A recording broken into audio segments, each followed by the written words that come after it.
يا ربي صل على المختار طه البشير واغفر لنا كل زله وامحنا في النظير يا ربي صل على المختار.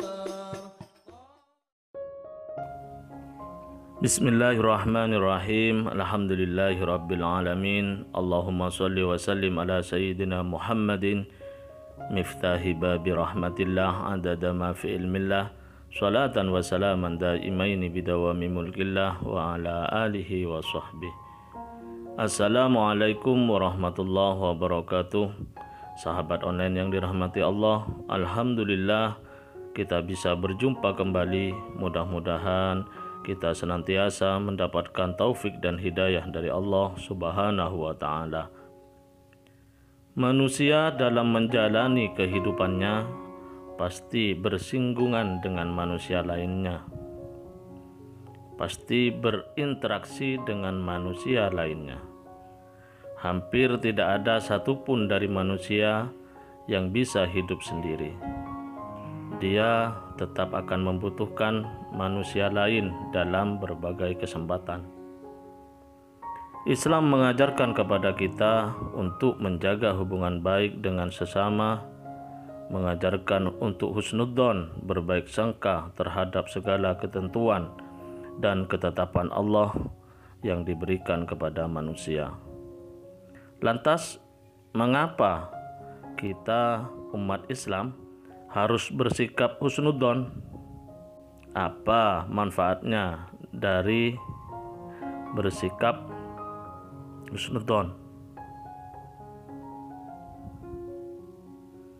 Nah, pada pertemuan kali ini mari kita ngaji bareng Habibana Novel bin Muhammad Al-Idrus tentang 3 perkara yang disembunyikan oleh Allah Ta'ala dalam 3 perkara. Kebetulan tadi saya ketemu sepupu saya yang udah nggak ketemu bertahun-tahun di depan sana. Nah, itulah yang menghami apa yang akan saya sampaikan. Mengutip kalimat dari Sayyidina Imam Ali Zainal Abidin radhiyallahu anhu.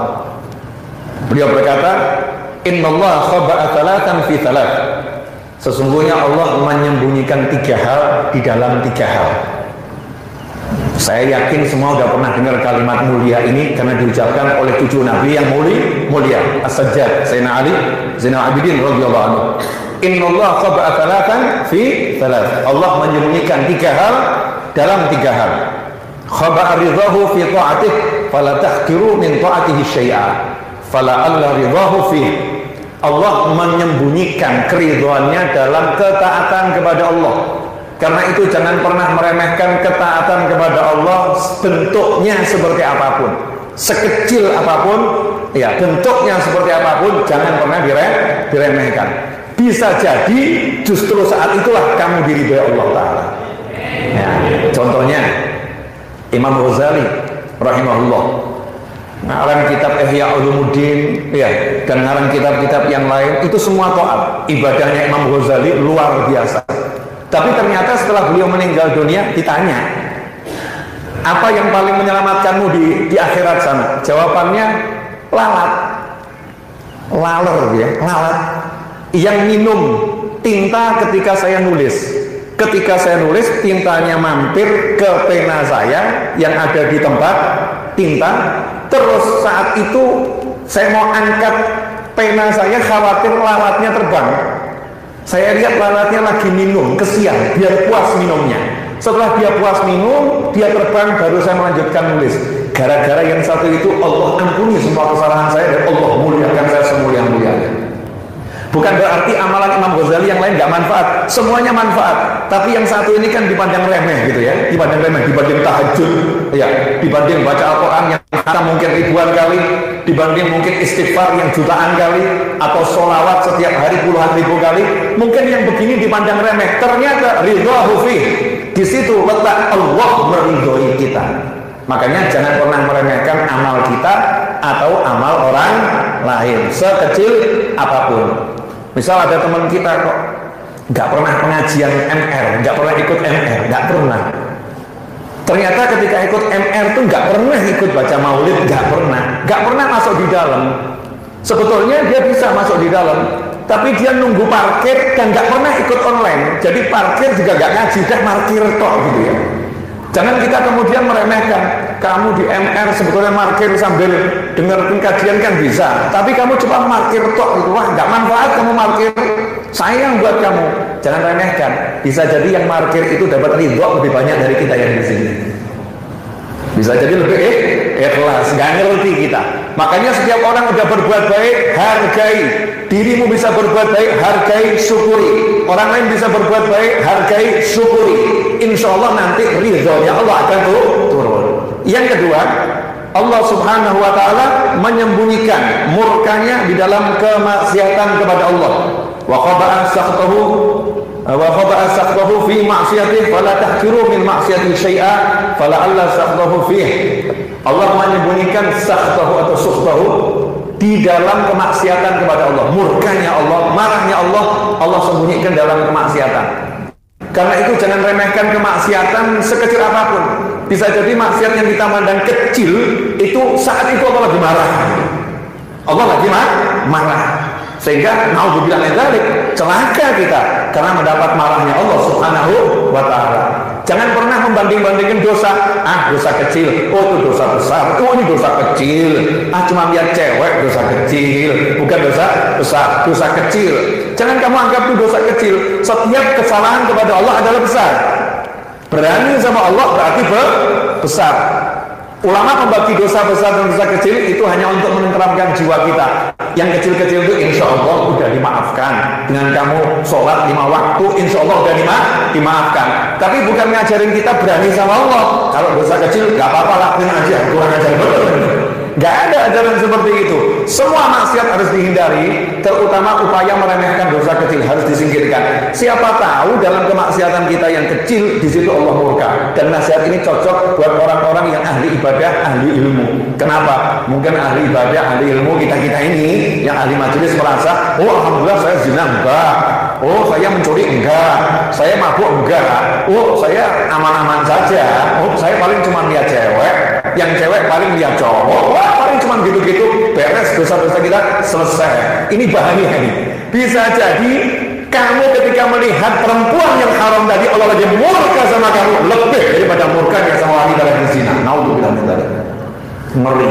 Jangan meremehkan maksiat sekecil apapun. Nah yang terakhir ini, karena waktu terbatas. Terima kasih kepada Corona yang membuat kajian menjadi singkat. Ya kan ya. Terima kasih kepada Corona yang membuat kajian online begitu dinikmati, ya. Sehingga banyak membantu para ustadz untuk berdakwah, tidak harus menutup rumah satu-satu dan masyarakat tidak harus kuat di rumahnya masing-masing, sehingga pengajian itu bisa dilakukan lebih banyak setiap hari, setiap saat lewat handphone masing-masing. Yang ketiga, kata Sayyidina Ali Zainal Abidin radhiyallahu anhu, wa qaba'a wilayatahu fi khalqih. Allah menyembunyikan derajat kewalian itu, wali-wali Allah disembunyikan di tengah-tengah makhluknya Allah.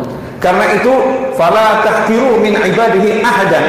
Jangan sekali-kali meremehkan hamba Allah, karena bisa jadi yang kamu remehkan itu adalah wali Allah, orang yang dipilih sebagai wali Allah. Nah ini yang mengilhami saya. Ini jangan-jangan walinya ada yang di belakang itu. Jangan-jangan walinya yang nabur rebana. Nah, jangan-jangan walinya yang nata mic, yang angkat podium ini. Kamu jangan kemudian muliakan saya, lihat yang angkat mic, angkat podium, kamu anggap Allah bagian angkat podium. Walinya dia ini. Kalau walinya dia bagaimana? Mungkin walinya yang lagi bagian ngosek WC, itu walinya. Kita nggak ngerti. Wali Allah itu Allah sembunyikan di tengah-tengah hambanya. Allah akan menyembunyikan wali-walinya yang khusus. Kalau yang kelihatan itu kurang khusus. Ya kalau bahasa Jawanya diler. Ada wali yang diler. Paham ya? Semua orang boleh kenal. Wali. Itu rahmat untuk hamba-hamba Allah. Rahmat untuk hamba-hamba Allah. Biar mendekat para wali, biar dapat barokahnya, biar dapat rahmatnya Allah di situ, dapat syafaatnya. Itu rahmat dari Allah untuk umat Islam, umat Nabi Muhammad SAW. Tapi ada wali yang Allah sembunyikan. Kenapa disembunyikan? Kekasihnya Allah khusus. Gak boleh setiap orang lihat, gak boleh setiap orang tahu, disembunyikan khusus. Bisa jadi yang khusus ini pangkatnya di bawah yang umum. Yang umum bisa jadi pangkatnya lebih tinggi, seperti Nabi Khidir dengan Nabi Musa. Nabi Musa pangkatnya lebih tinggi daripada Nabi Khidir. Tapi Nabi Khidir alaihissalam sama Allah disembunyikan. Nabi Musa mau carinya pun dibuat susah, suruh jalan kaki sampai ketemu pertemuan dua laut. Nah, pertemuan dua laut itu di mana? Alamatnya pakai ikan yang udah digoreng. Kalau ikannya hidup lagi ya di situ, kan susah. Tidak mudah untuk mendapatkannya. Nabi yang pangkatnya tinggi, Rasul yang pangkatnya tinggi, disuruh cari Nabi yang pangkatnya di bawahnya. Kenapa? Karena Nabi yang satu itu kekasih Allah, punya keistimewaan tersendiri yang gak dimiliki Nabi yang lain. Di tengah-tengah Anda ini yakin ada wali-wali Allah. Mulai batin, ojo aku. Iya gitu loh mentalnya, semangatnya gitu. Kelihatannya saya itu wali Allahnya, jadinya saya. Karena Habib Ali Al-Habsyi Sayyidul Maulid Sindurul mengatakan, "Ittaqid, yakinilah kalau kamu bagian dari wali Allah. Minta sama Allah, ya Allah jadikan aku walimu," gitu. Pede aja, insya Allah saya wali Allah. Husnudzonnya kita sama Allah segede itu. Ya nanti insya Allah jadi betul, walaupun sekarang wali murid ya. Wali nikah belum, masih muda-muda gitu. Ya ini siap dinikah tapi bukan wali nikah. Nah, ini tiga hal ini. Taat itu ada ridho, maksiat ada murka, di hamba-hamba Allah ada kekasih-kekasih Allah. Akhirnya menimbulkan sikap apa? Kita husnudzon kepada semua umat Nabi Muhammad SAW. Ya, akan menyayangi semua umat Rasulullah SAW. Husnudzon. Tapi husnudzon ini pakai ilmu loh ya. Jangan lihat orang mabuk terus husnudzon, insya Allah wali.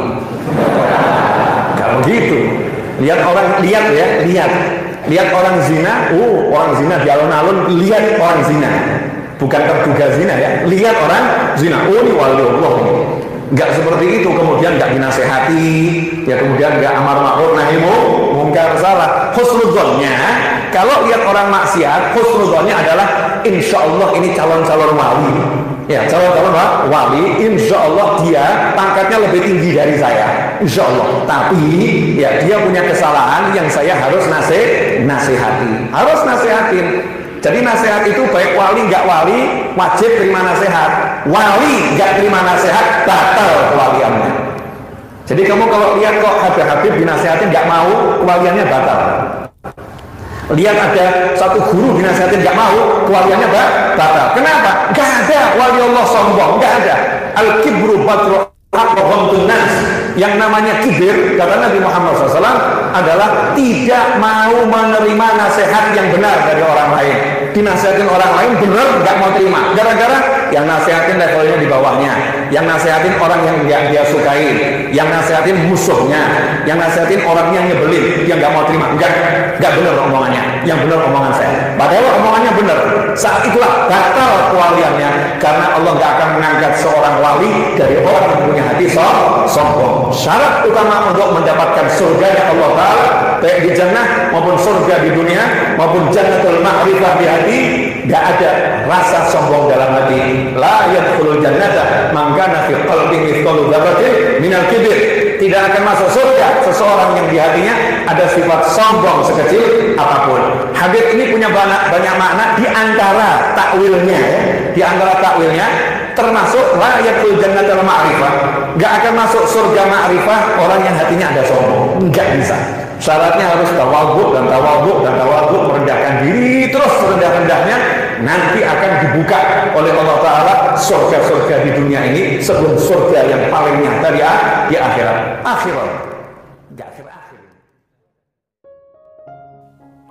Alhamdulillah, kita telah menyimak penjelasan dari beliau. Semoga ilmu yang telah kita peroleh ini dari Habibana Novel bin Muhammad Al-Idrus menjadi ilmu yang bermanfaat bagi kita, keluarga, dan anak cucu kita.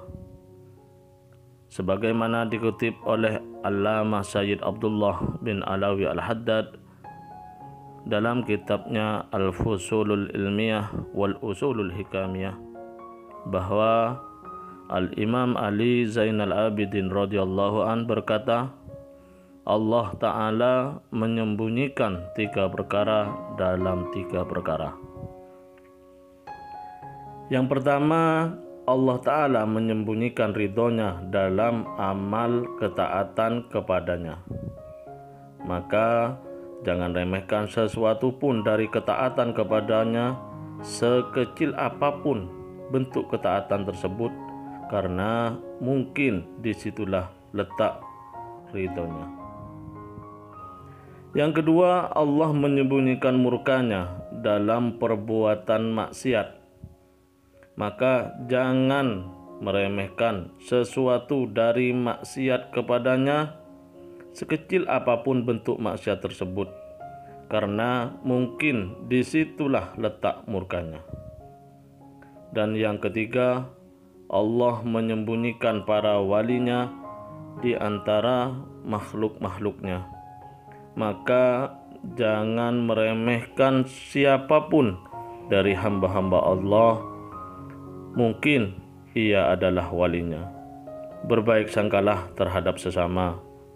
Allah Ta'ala sengaja merahasiakan 3 perkara dalam 3 perkara sebagaimana disebutkan di atas, agar manusia bersikap hati-hati dan berbuat adil baik terhadap dirinya maupun orang lain.